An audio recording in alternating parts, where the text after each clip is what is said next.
Good morning student.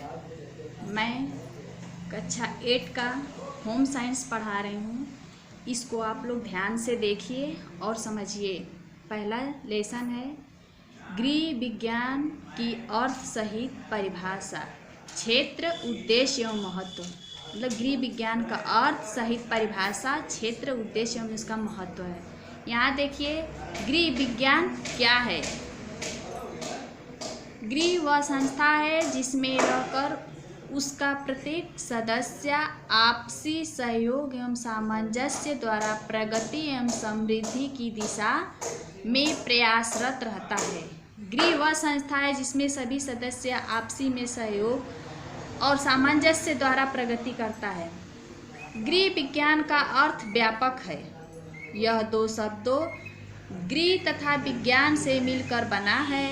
गृह विज्ञान का सीधा संबंध घर के रख रखाव, स्वच्छता, भोजन पकाने, पारिवारिक आय व्यय में संतुलन बनाने, वस्त्र धोने, घर को सजाने तथा स्वास्थ्य रक्षा का ध्यान रखने आदि क्रियाओं से है।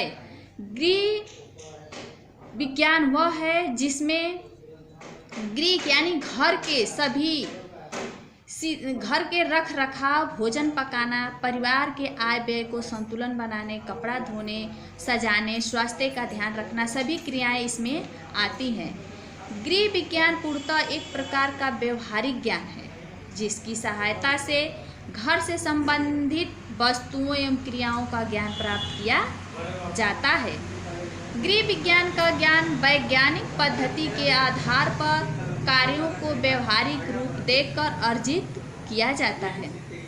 गृह वह संस्था है जिससे परिवार के लोगों में सामंजस्य, संगठन व सुरक्षा की भावना उत्पन्न हो। साथ ही प्रत्येक सदस्य वहां आराम व सुख महसूस कर सके तथा आपत्ति के समय सुरक्षा महसूस कर सके।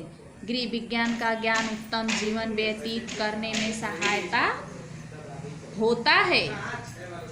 देखिए इधर नीचे गृह विज्ञान का क्षेत्र क्या है। गृह विज्ञान का क्षेत्र बहुत ही व्यापक है जिसका वर्णन निम्नवत है। पहला है गृह विज्ञान का ज्ञान। गृह विज्ञान के क्षेत्र में गृह व्यवस्था के व्यवहारिक ज्ञान, गृह सज्जा, कर्तव्य परायण, कला के सिद्धांत तथा स्वरूपों को सम्मिलित किया जाता है। दूसरा है भोजन तथा पोषण। इस विषय में भोज्य पदार्थों के गुणों, कार्यों व उनके महत्व पर बल दिया जाता है। भोजन की आवश्यकता प्रत्येक प्राणी को होती है। परिवार के सभी सदस्यों को जीवन उत्तम भोजन तथा पोषण पर निर्भर करता है। रोगी व्यक्ति का भोजन तथा स्वस्थ व्यक्ति का भोजन अलग अलग होता है। इसका ज्ञान हमें इसी गृह विज्ञान से प्राप्त किया जाता है। भोजन तथा पोषण यानी इसमें यह बताया गया है कि परिवार के सभी सदस्यों का जीवन उत्तम भोजन यानी अच्छा भोजन पोषण पर निर्भर करता है। जो व्यक्ति रोगी होते हैं उनका अलग भोजन और जो स्वस्थ व्यक्ति होते हैं उनका अलग भोजन बनाया जाता है। हमें इसी गृह विज्ञान से प्राप्त होता है। तीसरा देखिए गृह संबंध तथा साज सज्जा। गृह विज्ञान का सीधा संबंध घर परिवार से होने के कारण इसी विषय पर गृह संबंध एवं साज सज्जा का अधिक महत्वपूर्ण माना है। गृह संबंध के अंतर्गत गृह का चुनाव, बनावट, स्थिति, सजावट, सफाई तथा वस्तुओं का उचित रख रखाव, आय व्यय को संतुलित करने के लिए बजट, गृह कार्यों का विभाजन आदि विषय सम्मिलित है। चौथा देखिए वस्त्र विज्ञान। वस्त्र विज्ञान के माध्यम से गृहिणी को वस्त्रों की सिलाई, कढ़ाई, धुलाई एवं सुरक्षा का ज्ञान कराया जाता है। इससे गृहिणी को आयु, फैशन, मौसम व सुरक्षा की दृष्टि से वस्त्रों का उपयुक्त चयन करने की कला बड़ी सुगढ़ता से आ जाती है। गृहिणी को वस्त्र की छपाई, धुलाई, धब्बे छुड़ाना आदि की जानकारी दी जाती है। 5वां है मातृत्व कला व शिशु कल्याण। मातृत्व कला, मातृ कला में गर्भवती महिलाएं के स्वास्थ्य, गर्भावस्था के लक्षणों, आहार व्यवहार, स्वास्थ्य रक्षा तथा देखभाल आदि पहलुओं का व्यवस्थित अध्ययन किया जाता है। गृहिणी को बालकों की रुचि, बालकों में अच्छी आदतें डालना, बच्चों का लालन पालन करना तथा बच्चों को उचित शिक्षा देना आदि का ज्ञान गृह विज्ञान के द्वारा ही किया जाता है। 6वां देखिए, स्वास्थ्य शरीर व विज्ञान। स्वास्थ्य विज्ञान में शरीर के विभिन्न अंगों की रचना, कार्यों तथा शरीर के विभिन्न संस्थानों की कार्य प्रणाली का सैद्धांतिक अध्ययन किया जाता है।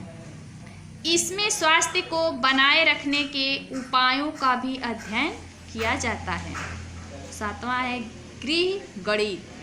प्रत्येक गृहिणी को घर चलाने के लिए प्रतिदिन के खर्चों की गणना करना, आय व्यय में संतुलन बनाना, बजट बनाना तथा बचत आदि का ज्ञान इसी गृह विज्ञान के माध्यम से प्राप्त होता है। 8वां देखिए, प्राथमिक चिकित्सा। दैनिक जीवन में दुर्घटनाओं का होना सामान्य बात है। किसी दुर्घटनाग्रस्त व्यक्ति को डॉक्टर के आने से पहले जो चिकित्सा दी जाती है, यह उपचार किया जाता है, वह प्राथमिक चिकित्सा के अंतर्गत ही आता है। प्राथमिक चिकित्सा वो होता है कि अगर किसी व्यक्ति दुर्घटनाग्रस्त होने व्यक्ति को डॉक्टर के आने से पहले जो दवा दी जाती है उसे प्राथमिक चिकित्सा कहते हैं। गृह विज्ञान का उद्देश्य क्या है? गृह विज्ञान का वास्तविक उद्देश्य मानव जीवन को सुखमय, सरल, सुविधाजनक एवं आनंदित करना है। इसी उद्देश्य की पूर्ति के लिए गृह विज्ञान के अध्ययनकर्ताओं को विभिन्न परिस्थितियों में समस्याओं का साहस से सामना करने के लिए शिक्षित एवं पुष्ट किया है। गृह विज्ञान में घर के प्रत्येक सदस्य के जीवन को सुविधाजनक, पुष्ट तथा सुखमय करने का सफल प्रयास किया जाता है। विभिन्न प्रकार की बनावट, सजावट, स्वादिष्ट व्यंजन, सुंदर कपड़े आदि बनाकर गृह विज्ञान अध्ययनकर्ता मानव को सुख एवं आनंद की अनुभूति कराता है। गृह विज्ञान के माध्यम से हम मानव स्वास्थ्य तथा सुख दुख का पूर्ण रूपेण ध्यान रख सकते हैं।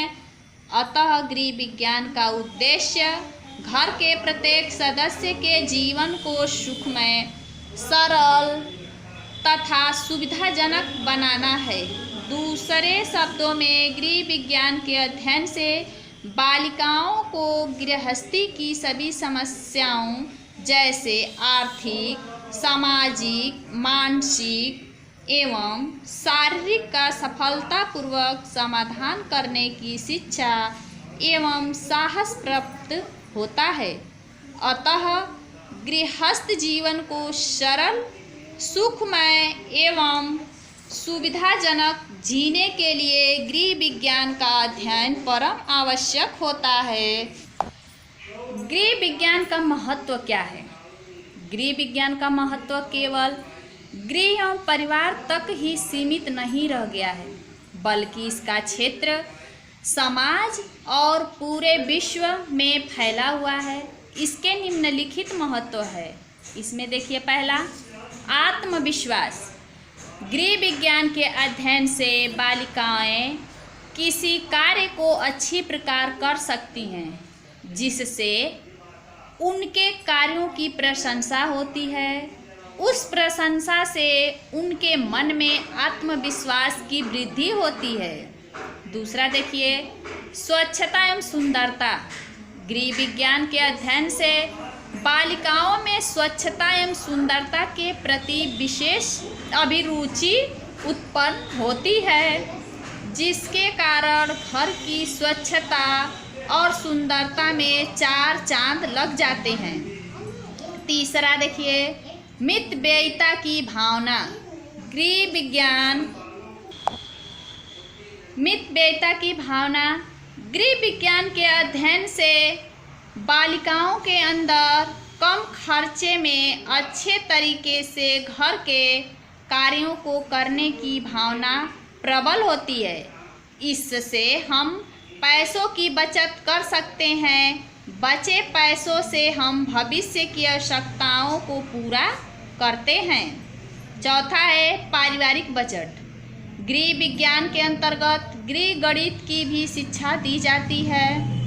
इसके द्वारा गृहिणी पारिवारिक आय के अनुसार पारिवारिक बजट बनाकर परिवार की आवश्यकताओं पर व्यय करती हैं। इसके अतिरिक्त वे आकस्मिक आवश्यकताओं के लिए थोड़ी बहुत बचत का प्रावधान भी कर लेती हैं।